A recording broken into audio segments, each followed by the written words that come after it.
ஒரு காலத்தில் கொள்கை அரசியல், கொள்கை பிடிப்பு யாருக்கு அதிகம் இருந்தது அப்படின்னு பார்த்த காலம் போய் யார் போட்டி போட்டுக்கொண்டு இலவசங்களை தருவது அப்படின்ற ஒரு போக்கை தான் கடந்த 2 ஆட்சி காலத்திலும் திமுக ஆட்சியிலும் அதிமுக ஆட்சியிலும் பார்த்தோம். இப்போ அதனுடைய நீட்சி, நீங்க இலவச டிவின்னு ஆரம்பிச்சது இன்றைக்கு அம்மா உணவகம், அம்மா குடிநீர், அம்மா உப்பு அப்படின்ற அளவு வந்திருக்கிறது. இது கொள்கை அரசியலை விட்டுட்டு தமிழ்நாட்டில் வெறும் இலவச அரசியலை தான் தமிழ்நாட்டு கட்சிகள், 2 பெரிய கட்சிகளும் செய்யறாங்க அப்படின்ற ஒரு குற்றச்சாட்டை இது வந்து வலுப்படுத்துது இல்லையா? இது இங்கே மட்டும் இல்லை, எல்லா ஊர்லேயும் நார்த் இந்தியாவிலையும் இது இருக்குது. இலவசமாக கொடுக்கறதுன்றதுல ஒரு 2 பேர் கருத்துக்கள் உண்டு. அதாவது மீன் கொடுக்கறத விட ஒரு மீன் பிடிக்கிறத கற்றுக் கொடுக்கணும்னு சொல்லி அதுக்கு ஒரு தத்துவங்கள்லாம் சொல்லிக்கிட்டு இருப்பாங்க. ஆனால் நலிந்த ஒரு பிரிவினருக்கு உதவுவது என்பது அரசியல் சட்டத்திலேயே ஏற்றுக்கொள்ளப்பட்டிருக்கிற ஒன்று. அமெரிக்காவில் நீங்கள் பார்த்தீங்கன்னா வேலை இல்லாதவனுக்கெல்லாம் மாதம் மாதம் டாலர் கொடுக்குறான். பல பேர் அதை வாங்கி சாப்பிட்டு ஒன்றும் வேலைக்கு போகாமல் இருக்கிறான். ஆகியனால அந்த நாட்டில் அமெரிக்காவில் வேலையற்ற சோம்பேறிகளை உருவாக்குறது அரசாங்கம் அப்படின்னு யாரும் சொல்லலை. அந்த நாட்டில் அவனுக்கு வேலை கிடைக்கிற வரையிலும் ஒரு ஆதரவு தருது. அதே மாதிரி தான் இந்த நாட்டில் சாதாரணமாக நலிஞ்சு இருக்கிறவர்களுக்கு ஒரு கொடுக்குறோம். காமராஜர் காலத்திலேயே பள்ளிப்படங்களுக்கெல்லாம் சோறு போடணும் அப்படின்னு வந்தார். ஜஸ்டிஸ் கட்சி காலத்திலேயே அது தியாகராஜர் காலத்திலே ஆரம்பித்தது. பிறகு எம்ஜிஆர் அதை வந்து விஸ்தீரப்படுத்தினார். அப்படி பண்ணும்போது அது ஏற்றுக்கொள்ளப்படுது. அதில் எந்த கட்சின்றதல்ல, அது எந்த கட்சி செய்தாலும் நாங்கள் அதை செய்வோம். இப்போ எம்ஜிஆருடைய சத்துணவு திட்டம் நாங்கள் வந்தோன்னு எடுத்துடலது. அது நல்ல திட்டம், நலிஞ்சவர்களுக்கு உதவுன்றதுனால்தான் அதை இன்னும் காய்கறியோடு போட வச்சோம். முட்டை போட்டாங்க, அது உண்மையான சத்துணவு ஆக்கணும். ஆனால் இவங்க வந்து அது ஊற்றி உருளைக்கிழங்கு போட்டாங்க. நான் அப்போவே கேட்டேன், எந்த டாக்டரை கேட்டாலும் உருளைக்கிழங்கு வேணாம், நீங்கள் இங்கே போட்டு கொள்றீங்க அப்படின்னு கேட்டேன் சட்டத்தமிழியே. ஆகியனால் அதை எடுத்துட்டாங்க. அடுத்து உங்களுக்கு அதே போன்று எந்த திட்டமால் சைக்கிள் கொடுத்தாங்க இவங்க, அது நாங்கள் வேணான்னு சொல்லலை, எங்கள் திட்டத்தில் நாங்கள் கொடுத்தோம்.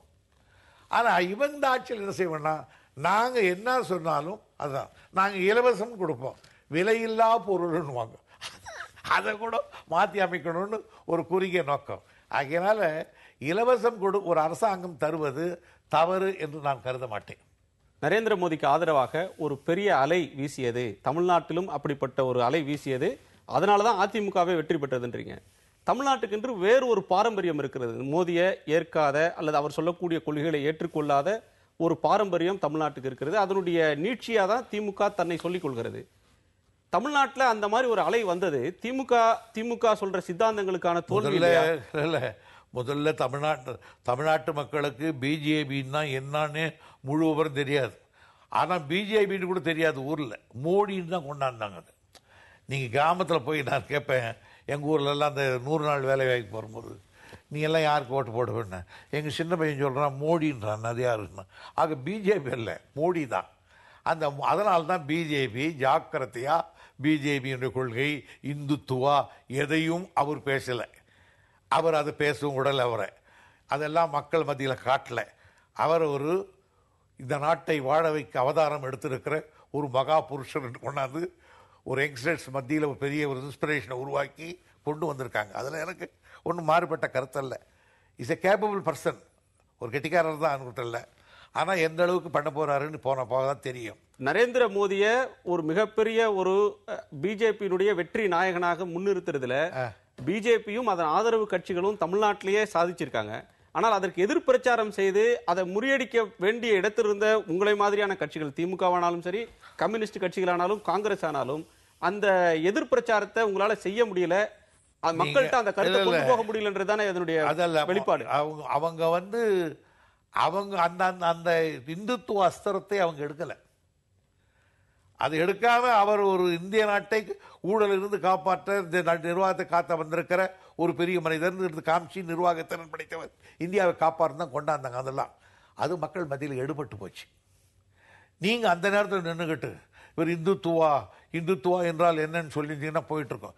நம்ம ஊர் மக்களுக்கு அது புரியாது. ஆகையினால இந்துத்துவான்றது நம்ம ஊர் மக்களுக்கு பிஜேபின்றதே புதுசு. பிஜேபின்னா பேர் கூட தெரியாது. ஆனால் இப்போ கொஞ்சம் கொஞ்சமாக இனிமேல் தெரியலாம். ஆகையினால் அது ஒரு ஃபோர்ஸ், ஒரு அலை, சுயமரியாதை, ஒரு பெரிய சுனாமி அதனால் அது பெருசு தான், அதை ஒத்துக்க மாட்டேன். 75 லட்சம் ஓட்டு அவங்க வாங்கியிருக்காங்க. தமிழ்நாட்டு அரசியல்ன்றது திமுக அதிமுக இரண்டுக்கும் மத்தியிலேயே மாறி மாறி சுழன்று கொண்டிருந்த அரசியல்ல ஒரு 3வது சூறாவளி வருது, 3வது அணிக்கும் தமிழ்நாட்டில் இடம் இருக்க போகுது அப்படின்னு எடுத்துக்கொள்ளலாமா? தவிர்க்க முடியாது, ஆனால் வருத்தப்பட வேண்டிய ஒன்று. காரணம், இந்த மண் பெரியாரால், அண்ணாவால், கலைஞரால், இவர்களைப் போன்ற ஆயிரக்கணக்கான சுயமரியாதைக்காரர்களால் பண்படுத்தப்பட்ட ஒரு மண். இந்த மண்ணில் அந்த சுயமரியாதை உணர்வு இருக்கிற காரணத்தால்தான் இங்கே வந்து பல ஜாதி சண்டைகள், மத சண்டைகள் அதிகம் நடக்காமல் அண்ணன் தம்பிகளாக இருக்கலாம். அது இருக்கிற காரணத்தால்தான் இந்து வாயை பார்த்து மாமான்னு கூப்பிடுறான், அவன் மச்சான்னு கூப்பிடுற அளவுக்கு உறவின் முறையை ஏற்படுத்தியிருந்தது. இவையெல்லாம் தந்தை பெரியாரினுடைய அயராத உழைப்பால் வந்த வினை. ஆனால் அந்த சுயமரியாதை உணர்வுக்கு ஒரு பெரும் ஆபத்து உண்டு என்பதை நான் மறுக்க மாட்டேன். காரணம், மோடி உருவில் இந்துத்துவா ஊடுருவி விட்டது. இன்றைக்கு அது கண்ணுக்கு தெரியாது, ஆனால் அது ஒரு விஷ வித்தாக தமிழ்நாட்டிலே வளரப்போகிறது. அன்றைக்கு தான் இந்த தமிழ் மக்களுக்கு அது உணரப்போகிறது. அரசியலுக்கு அப்பாற்பட்டு தேர்தல்களை மனதில் கொள்ளாமல் தந்தை பெரியாருடைய கருத்தை இந்த பகுதியிலே மீண்டும் முயற்சி எடுத்து ஊன்ற வேண்டிய கட்டம் தமிழ்நாட்டிலே நலன் உள்ளவர்களுக்கு, இளைஞர்களுக்கு பங்கு உண்டு. நரேந்திர மோடியை காண்பித்து பாரதிய ஜனதா கட்சி வெற்றி பெற்று விட்டதுன்னு சொன்னீங்க. திமுக வெற்றி பெறுவதற்காக யாரை காண்பிக்க போகிறது? இன்றைக்கும் என்றைக்கும் எங்கள் தலைவர் கலைஞர் தான். வரும் தேர்தலிலும் அவர்தான் முதலமைச்சர் வேட்பாளர்னு சொல்றீங்களா? ஆம் ஆம் ஆம். கட்சி தோற்றதற்கு கீழ் மட்டத்தில் இருக்கக்கூடிய மாவட்ட செயலாளர்கள் மீது புகார், என்னென்ன புகார் இருக்கிறது என்றெல்லாம் எழுதி அனுப்புங்கள் சொல்றீங்க. கட்சி தோற்றதற்கு நீங்கள் நிறுத்திய வேட்பாளர்கள் காரணம் இல்லையா? தலைமை கழகத்தின் மீது புகார் இல்லையா? தலைமை கழக நிர்வாகிகள் மீது எந்த குற்றச்சாட்டும் இல்லைன்னு சொல்ல முடியுமா? அதான் யார் மேலே குற்றச்சாட்டுக்குன்னு எழுதி அனுப்ப சொல்லியிருக்கிறோம். வந்த பிறகு ஒன்றும் கேளுங்க. அது அனலைஸ் பண்ணிக்கிட்டு இருக்காங்க, யார் படிச்சுக்கிட்டு இருக்காங்க. அடுத்த ஒரு மீட்டிங் போட்டு என்ன சார் சொன்னாங்கன்னு கேளுங்க சொல்கிறேன். கட்சியில் நீண்ட காலம் உறுப்பினராக இருந்த பருதி இளம்வழுதியாலும் உங்கள் கட்சியில் தொடர முடியல. கருணாநிதி அவர்களின் மகனான அழகிரியாலும் கட்சியில் தொடர முடியல. கலைத்துறையிலிருந்து வந்த குஷ்புவாலையும் தொடர முடியல. கட்சியில் இந்த மாதிரி முக்கியமான நபர்கள் அல்லது கட்சிக்கு பிரமுகர்கள் என்று அறியப்பட்டவர்கள் அதில் நீடிக்கிறதுல ஏதோ ஒரு சிரமம் இருக்கிற மாதிரி தெரியுது. அது தனிப்பட்டவர்களுடைய மனநிலை, உணர்வு பொறுத்தது. கட்சி பிறக்கும் போதே கூட பிறந்தவர் சம்பத், அவரே நினைக்க முடியல. எம்ஜிஆர் என் கட்சியோடு இருந்தவர், பொருளாளராகவே இருந்தவர், அவருக்கு ஒரு நிலைக்க முடியல. அவருக்கு ஒரு ஏதோ சொந்த கணக்கில் அவர் போயிட்டார். கட்சியில் பீரங்கி மாதிரி வச்சுக்கிட்டு இருந்தோம் கோபால்சாமி, அவர் தான் தென் மாவட்டத்தில் ரொம்ப ஆளினாலாக இருந்தார்.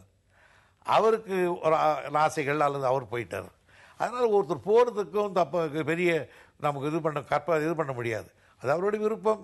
சில பேருக்கு இந்த அளவுக்கு தான் உஷ்ணம் தாங்கும், சில பேருக்கு இத்தனை டிகிரி தான் தாங்கும், அத்தனையும் தாங்க முடியாத வெளியில் போயிடுறாங்க. அவ்வளோதான். இல்லை, உங்கள் பட்டியல் ஈவிகே சம்பத்திலிருந்து வைகோவோட நின்றுது, அழகிரிகிட்ட வரமாட்டேங்குது. எதுக்கு நீங்க விமர்சனம் செய்கிற அல்லது குறை சொல்லக்கூடிய பட்டியல்? அவர் ஒன்றும் கட்சி விட்டு போகலையே, நாங்கள் தான் வேலைக்கு வச்சிருக்கோம். அவெல்லாம் போறவங்க வேலைக்கு வச்சிருக்கோம். கட்சிக்கு எதிராக பிரச்சாரம் செய்த போது கூட நீங்க பதில் கூட பேசலையே தேர்தலில். அதை நாங்கள் பெரிய பிரச்சாரமாகவே எடுத்துக்கலையே, நாங்கள் பொருட்படுத்தலையே. அதை வி இக்னோர் இட்னு சொல்லுவாங்கல்ல, அப்படி அந்த அளவுக்கு தான் அந்த அவருடைய செல்வாக்குன்னு நினைக்கிறீங்களா? ஆமாம், அப்படிதான் நினைக்கிறேன். வேற என்ன சொல்கிறோம் சொல்லுங்க. அதில் எப்படியாவது கொஞ்சம் மாட்டி கொண்டு பார்க்குறீங்களா? ஏதாவது சொல்லு, கேளுங்க. என்ன கேட்டாலும் அதுல கருத்தே சொல்லக்கூடாதுன்றதுல ஒரு கருத்தோட இருக்கீங்க. இல்லை, கருத்து சொல்லக்கூடியதுக்கு சொல்லலாம். நீங்க கருத்து சொல்லக்கூடாதுக்கெல்லாம் கேட்டிருந்தீங்கன்னா அதுக்கு எப்படி நான் பதில் சொல்ல முடியும்? திமுகவும் பாரதிய ஜனதா கட்சியும் எதிர்காலத்தில் நெருங்கி செல்வதற்கான வாய்ப்புகள் இருக்கா?